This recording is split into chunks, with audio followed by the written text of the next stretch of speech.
Morning, কেমন আছো সবাই? আশা করি সকলেই ভালো আছো। এই দেখো আমার সোনামা বসে আছে।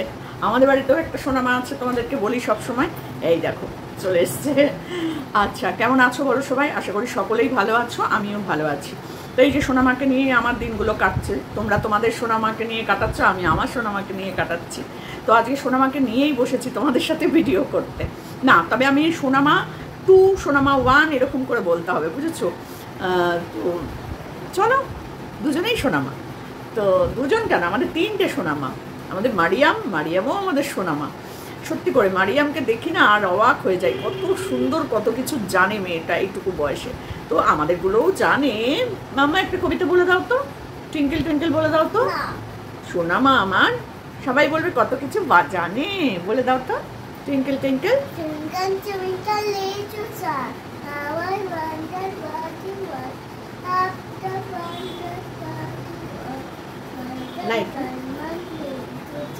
বাহ বাহ বাহ বাহ বাহ বাহ বাহ, দেখেছো কি সুন্দর কবিতা শিখেছে। Yes, eating, killing, no, open, good good good good good, দেখেছো কি সুন্দর শিখেছে। আরেকটা বলো।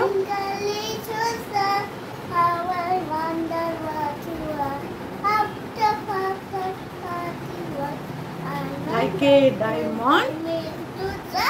বাহ বাহ বাহ, খুব সুন্দর। আর না না না, দুটো কবিতা একই বারবার বলতে হবে না বাবা, বলতে বলেও বিপদে পড়ে যায়। তো এইগুলো কিন্তু স্কুলে যায়। আর না আর না মা, আর না, তুমি বলেছো তো। তো এইগুলো স্কুলে গত বছর। আর না মা, বারবার বলে না।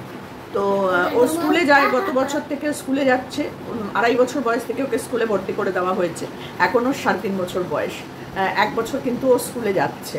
তো মোটামুটি অনেক কিছুই কিন্তু স্কুল থেকে শিখেছে। তার সাথে সাথে বাড়িতেও আমরা মুখে মুখে বলে বলে বলে বলে ওর মা বাবা আমরা যখনই যে পারি বসে বসে ওর সাথে এগুলো বলি।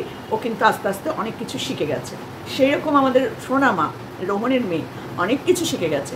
অনেক কথা, ঝগড়া করতে শিখে গেছে, রাগ করতে শিখে গেছে। বাবা রাগ হলে এরকম করে গিয়ে কোনায় দাঁড়িয়ে পড়ে, সেম এও সেম করে, সেই জিনিসটা এও করে। রাগ হলেই মাথা নিচু করে অন্যদিকে গিয়ে দাঁড়িয়ে থাকে।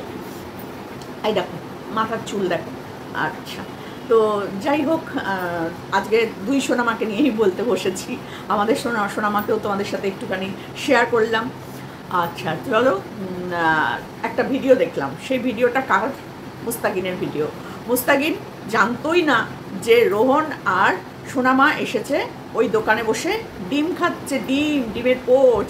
হ্যাঁ, তো সেখানে সোনামা আর রোহন দুজনে মিলে বসে বসে খাচ্ছিল।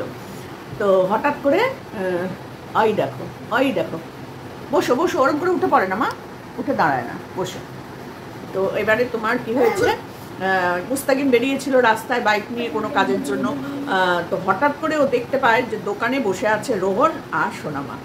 তো ও আস্তে আস্তে ওখান থেকে হাঁটতে হাঁটতে বাইকটাকে রেখে আস্তে আস্তে রোহনের কাছে আসে। রোহন ওকে জানায়নি যে রোহন ওইখানেই বসে আছে, ওর বাড়ির একদম কাছে।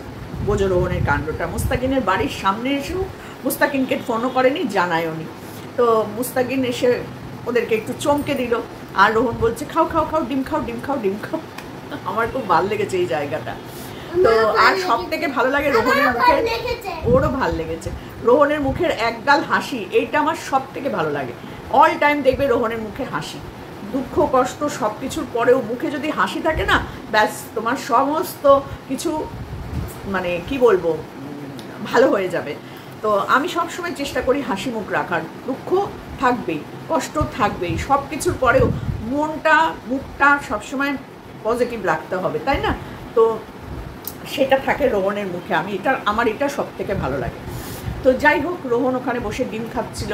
সোনামাকে নিয়ে গেছিল সে হচ্ছে আধার কার্ডের ঠিকঠাক করাতে। নামের কোনো পরিবর্তন হয়েছে বা ফোন নাম্বার, ফোন নাম্বারের কোনো একটা গন্ডগোল হয়েছে, ফোন নাম্বার ভুলে গেছে। তো সেটাকে ও ঠিকঠাক করতে গেছিলো। তো সোনামাকে সাথে করেই নিয়ে গেছিলো। আর সোনামা ওরে বাপরে বাপ, চিপস নিয়ে বসে আছে হচ্ছে বাইকের ওপরে। সুন্দরী কমলা আমাদের। সত্যি ওকে যে কোনো জামা পরলে সুন্দর লাগে, কিন্তু থাক বাবা, নজর না লেগে যায় বাচ্চাদেরকে, না ভালো সুন্দর এগুলো বললে পরে নজর লাগে, আর ওই বাবা হয়েও নজর দেয়। আর আমি কি বলবো বলো, নিজেই বলছে কি ভালো লাগছে না সোনামাকে দেখতে, কি সুন্দর লাগছে সোনামাকে দেখতে। খবরদার খবরদার, বাবা আর মার নজর কিন্তু সবার আগে লাগে, জানো তো। সেই জন্য কখনো বলবে না যে খুব সুন্দর লাগছে আমার মেয়েকে, খুব ভালো লাগছে আজকে দেখতে, এগুলো কখনো বলবে না, কারণ বাবা মার নজর সব থেকে আগে বাচ্চাদের লাগে। তো আমাদের সুন্দরী কমলা, আমাদের সুন্দরী যে মেয়ে, যা পড়াবে তাইতেই ওকে সুন্দর লাগে। তো গায়ের রঙটা খুবই সুন্দর, মুখ চোখ তো খুবই মিষ্টি সোনামার। তো যাই হোক, সোনামা একটা সুন্দর জামা টামা পরে সেজে গুজে বাবার সাথে বেরিয়েছে, বেরিয়ে আধার কার্ড মানে ঠিকঠাক করতে সে গেছে। কিন্তু সোনামার ভালো নাম কি? না, সোনামা আমাদেরকে ভালো নাম বলবে না। তোমার নাম কি? আয়ুষী চক্রবর্তী। দেখেছো কি সুন্দর বলে দিচ্ছে। তোমার বাবার নাম কি? ভালো করে বলো। সুমন চক্রবর্তী। তোমার মার নাম কি? রিয়া। পুরোটা বলতে পারে না, রিয়া চক্রবর্তী বলে দাও। হ্যাঁ, বেশ হয়ে গেল। এগুলো আস্তে আস্তে বাচ্চাদেরকে কিন্তু শেখাতে হবে। রোহন, তুমিও শেখাবে আস্তে আস্তে আমাদের সোনামাকে, ঠিক শিখে যাবে। ও তো বুদ্ধিমান, ও তো বোকা নয়, ও কিন্তু সব শিখে যাবে। ওর সাথে যেমন তুমি শেখাচ্ছ না সাবস্ক্রাইব করো, বা পাপা আমি ভালো আছি, বা আমি আধার কার্ড করতে গেছিলাম, মানে এই যে তুমি ওর সাথে সাথে কথা বলছো, শুনে শুনে সেটা বলছে। হ্যাঁ, তো ওই যে শুনে শুনে এই কথাগুলো রিপিট করছে। চুপ করো মা, আমি বলে নিই। তো সেই রকমই তুমি ওকে ওর কবিতা ওর সাথে সাথে বলবে, 1 2 ওর সাথে সাথে বলবে, ABCD ওর সাথে সাথে বলবে, কারণ ওর কিন্তু এখন মাথার মধ্যে এটা এসে গেছে যে যেটা পাপা বলবে সেটা আমাকেও বলতে হবে, তাই না? তুমি যেমন বলো বন্ধুরা, ও বলে বন্ধুরা, কেমন আছো সবাই, ও বলে কেমন আছো সবাই, সাবস্ক্রাইব করে দাও, লাইক করে দাও, এইগুলো তুমি যেমন বলছো ও রিপিট করছে, সেই রকম পড়াগুলোও এর সাথে সাথে একটু একটু করে শেখাতে শুরু করো। এরপরে কি বলো তো হবে, ও পড়তেই চাইবে না, তুমি ওকে বলবে ও বলবে না, এই হবে। এটা হয় বাচ্চাদের ক্ষেত্রে, না এটা হয়, যেটা তুমি বেশি ওকে করাবে ও সেইটার দিকেই মন থাকবে। দেখবে আমাদের মারিয়াম যতটা ক্যামেরা দিকের মানে না, তত তার থেকে বেশি কিন্তু আমাদের সোনামা, কারণ সোনামার ক্যামেরাটা ভালো বুঝে গেছে। ক্যামেরার সামনে এসে হাত নাড়ানো, চুমু দেওয়া, তারপরে হাঁটা, নাচ করতে বললে এরকম টুকটুক করে নাচ করে দিচ্ছে। ক্যামেরা শাইও নয়, মারিয়ামও নয়, কিন্তু তবুও মারিয়ামের এখনো জড়তা কিছুটা আছে, বা মারিয়ামের মতোই খেলতে থাকে। কিন্তু সোনামা ক্যামেরার ব্যাপারটা বুঝে গেছে ছোট থেকে করতে করতে, এটা হয়। এই যে দেখো ক্যামেরা বুঝে গেছে, সবসময় দেখে ওর দাদি নানি ক্যামেরা নিয়ে বসে আছে, ওই জন্য ও বুঝে গেছে ব্যাপারটা। তো সেই রকমই সোনামাকেও কিন্তু এবার থেকে একটু একটু মুখে মুখে মুখে মুখে বলবে, তাহলে ও শিখবে। আর অ্যাকচুয়াল এটা না যে ওকে এখন পড়াশোনা শেখাতেই হবে, ওকে এখন বলতেই হবে, তা নয়। এইগুলো বললে কি হয়, বাচ্চাদের মুখে কবিতা শুনতে ভালো লাগে, বাচ্চারা 1 2 বললে শুনতে ভালো লাগে, ABCD বললে শুনতে ভালো লাগে, অ আ ক খ শুনতে ভালো লাগে। এগুলো থেকেই আস্তে আস্তে আস্তে আস্তে হবে। সোনামা একটু দেরিতে হচ্ছে, হোক না, অসুবিধা নেই, কিন্তু হোক, এটা আমি চাই। আর তার সাথে সাথে হচ্ছে সোনামাকে নিয়ে মুস্তাকিন, তো এই মুস্তাকিনের সাথে মুস্তাকিন তো দেখা করতে এলো, এসে সোনামার সাথে অনেক গল্প, কিন্তু মাঝখানে একবার সোনামা পাগলি বলে ঠিক ডেকে নিয়েছে মুস্তাকিন। ও এটা থেকে বেরোতে পারবে না, মুস্তাকিনের এই সোনামা পাগলি এটাও বলতে পারবে না। ও বলে সেরকম পাগলা, তো রেগে যায়, খুব রেগে যায় কিন্তু সোনামা, যাই বলো তাই বলো, কিন্তু ভীষণ রেগে যায়।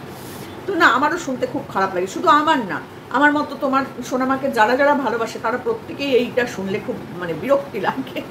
সত্যি কথা বলতে মুস্তাকিন, তুমি রাগ করো না, কিন্তু না সত্যি একটা বাচ্চাকে পাগলি পাগলি বললে কেমন লাগে জানি, ওটা তুমি আদর করেই বলো, তুমি কখনো ওকে পাগল ভাবো না, কিন্তু তবুও একটা পাগলি পাগলি শুনতে কেমন লাগে না? এখন যদি তুমি বলো সোমা পাগলি, সোমাদি পাগলি, সোমা আন্টি পাগলি, কেমন লাগবে বলো শুনতে? আমি যদি বলি মুস্তাকিনটা পাগল, পাগল মুস্তাকিন, কেমন লাগবে না একটা শুনতে? জাস্ট ওরকমই, ও বাচ্চা হলে কি হবে, শুনতে খারাপ লাগে। আমরা যাকে ভালোবাসি তাকে যদি বিকৃত করে নাম ধরে ডাকা হয় তাহলে খুব বাজে লাগে। তো যাই হোক, রোহন তো অনেক কিছু মেয়ের সাথে বললো, মেয়েও সব বলে গেল, কিন্তু সোনামার আসল নাম কি, সোনামার যে নাম আধার কার্ডের যেটা নাম, সেটা কিন্তু এখন আমাদের কাছে রোহন বলল না, পরে বলবে কোনোদিন নিশ্চয়ই, আমরা তো আছি শোনার জন্য। তো সোনামা হচ্ছে ওর ডাক নাম, ভালো নাম একটা আছে যেটা ওর আধার কার্ডে আছে, সেটা তো অবশ্যই থাকবে। যেমন আমরা ওকে ভল্টু বলে ডাকি, আমরা ওকে মিমি বলে ডাকি, আমরা ওকে নানান রকম, আমি যেমন নানি বলেই ডাকি, আমাকে ও নানি বলে, আমি ওকে নানি বলি, কিন্তু অ্যাকচুয়াল ওর আমাকে দিদা বলে ডাকার কথা, ও আমাকে দিদা বলে না, তো ছোট থেকেই নানি নানি বলে, তো সেরকম আমিও ওকে নানি নানি বলে ডাকি। মানে যে যেরকম পারে তা সে সেরকমভাবেই ওকে ডাকে, কিন্তু ওর একটা ভালো নাম আছে, আয়ুষী চক্রবর্তী। তো সেরকমই সোনামারও একটা ভালো নাম আছে, সেই নামটা রোহন এখন আমাদের কাছে বলছে না, দরকার নেই, পরে আমরা শুনবো। আমাদের কাছে সোনামা নামেই ও বিখ্যাত, সোনামাকে রোহনের মেয়ে, ব্যাস। আমাদের আর কিছু জানার দরকার নেই, রোহন ওকে কুড়িয়ে পেয়েছে না, রোহনের ওটা প্রথম বউয়ের ছেলে, না রোহনের 4টে বিয়ে, রোহনের 4 নম্বর বউয়ের বাচ্চা, আমাদের এত শোনার দরকার নেই, আমাদের এগুলো নিয়ে কোনো মাথা ব্যথা নেই। আমাদের কাছে রোহনের মেয়ে, রোহন ওর বাবা, ব্যাস, পাপা, এটাই আমাদের কাছে শেষ। আর আমরা সবাই সোনামাকে নিঃস্বার্থভাবে ভালোবাসি, আমাদের কিছু পাওয়ার নেই। তো আমরা সোনামার দুঃখ, কষ্ট, রাগ, সোনামার অপমান, সোনামার ইনসাল্ট, সোনামার ভয়, সোনামার কান্না, এগুলো নিয়ে আমরা ভাবি। কারণ সোনামা অসুস্থ হলে আমাদের কষ্ট হয়, সোনামা কাঁদলে আমাদের কষ্ট হয়, সোনামা যখন হেসে খেলে নাচ করে গান করে ঘুরে বেড়ায় আমরা আনন্দ পাই। আমাদের কাছে সোনামা সোনামাই, ব্যাস। সোনামার ভালো নাম কি, সোনামার পিতৃ পরিচয় কি, সোনামার মা কে, বসো বসো বসো, সোনামার মা কে, আমাদেরকে এত জানার দরকার নেই। রোহন কোনোদিন বিয়ে করবে কিনা, কথা বলেন এরকম করে, রোহন কোনোদিন বিয়ে করবে কিনা, হ্যাঁ এই যে আমাদের সোনামা, এদিকে সরে এসে বসো, ওই সামনে বসলে দেখা যায় না, এদিকে সরে এসো, পেছন দিকে এসো, এটা। তো সেখান থেকে দাঁড়িয়ে সোনামার কাজ, সোনামা সোনামাই, ব্যাস, এর বাইরে আমাদের আর কিছু জানার থাকে না, তাই না? আর একটা কথা অবশ্যই বলবো, কালকে আমি একটু ভিডিও করেছিলাম, সেখানে বলেছিলাম রোহনকে আর লিসানকে অবশ্যই উত্তর দিতে, দুজন নেই কিন্তু সুন্দর করে কমেন্ট করেছো। অবশ্যই যাব আমি তোমাদের বাড়ি, নিশ্চয়ই যাব, কারণ তোমরা আমার একটা জায়গা, মানে যেটাকে আমি মনে করি যে এরা আমার পাশে আছে, আমি আমার বিপদে আপদে সুখে দুঃখে এই দুজনকে তো অন্তত আমি পাবই, কারণ আমি এদেরকে যতটা ভালোবাসি এরাও নিশ্চয়ই আমাকে ততটাই ভালোবাসে, শ্রদ্ধা করে, এটা আমি আশা করি। এবার এই আশাটা আমার আশা থেকে যাবে না নিরাশা হবো, সেটা তোমাদের উপরেই নির্ভর করবে, আমি তো কাউকে জোর করে ভালোবাসাতে পারবো না। তবে তোমাদের দুজনের কমেন্ট পেয়ে আমি ভীষণ ভীষণ খুশি হয়েছি। আমার দর্শকরাও নিশ্চয়ই দেখেছে লিসান আমাকে কি কমেন্ট করেছে, রোহন আমাকে কি কমেন্ট করেছে, এটা সত্যিই আমার কাছে একটা বড় পাওয়া, খুব বড় পাওয়া। রোহনের মতো আমার থেকে কত বড় সে একটা ক্রিয়েটার, বয়সে ছোট হলে কী হবে, যার যেটা সম্মান তাকে সেটা অবশ্যই দিতে হবে, আর আমি সেটা খুব ভালো করে দিই। সে ছোট আমার থেকে, কিন্তু তার যোগ্যতাটা আমার থেকে অনেক বেশি, সে ইউটিউবে একটা ভালো জায়গায় আছে, তো সেখানে দাঁড়িয়ে তাকে রেসপেক্ট করাটা আমার উচিত।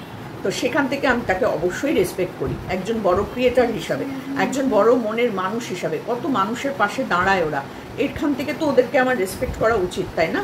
আমি কি পারি সবসময়? তবে হ্যাঁ, আমি সবসময় চেষ্টা করি আমার যতটুকু সামর্থ্য, যতটা আমি নিজেকে দিয়ে করতে পারি মানুষের পাশে দাঁড়ানোর চেষ্টা করি। হয়তো খুব টাকা পয়সা দিয়ে আমি হেল্প করতে পারি না, কিন্তু নিজেকে দিয়ে যতটা পারা যায় ততটা আমি সাহায্য করতে এগিয়ে আসি সব সময়।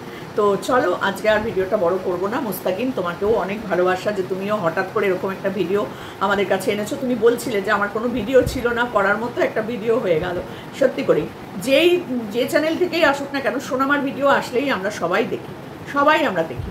তো সেই জন্য সোনামাকে অনেক অনেক ভালোবাসা, অনেক আশীর্বাদ, সাথে রোহন, মুস্তাকিন, লিসান, তোমাদেরকেও অনেক আশীর্বাদ আমার তরফ থেকে, অনেক ভালোবাসা আমার তরফ থেকে। ভালো থেকো, সুস্থ থেকো। সোনামার ভালো নাম কি? চলো, এটা থাকলো আজকের প্রশ্ন। দেখি তোমরা কে কে বলতে পারো সোনামার ভালো নাম কি। সবাই একটা করে নামই দিয়ে দাও না, দেখি সোনামার কোন নামটা সুন্দর হয় সব থেকে, এটাই দেখবো। সবাই কমেন্ট বক্সে সোনামার জন্য একটা করে সুন্দর নাম সাজেস্ট করো। যদিও তার পাপা একটা নাম দিয়ে দিয়েছে, কিন্তু আমরাও দিতে পারি সোনামাকে একটা করে নাম, তাই না? তো দেখি কে কে কি নাম দাও তোমরা সোনামার জন্য। চলো, আজকে এইটুকুই, টাটা।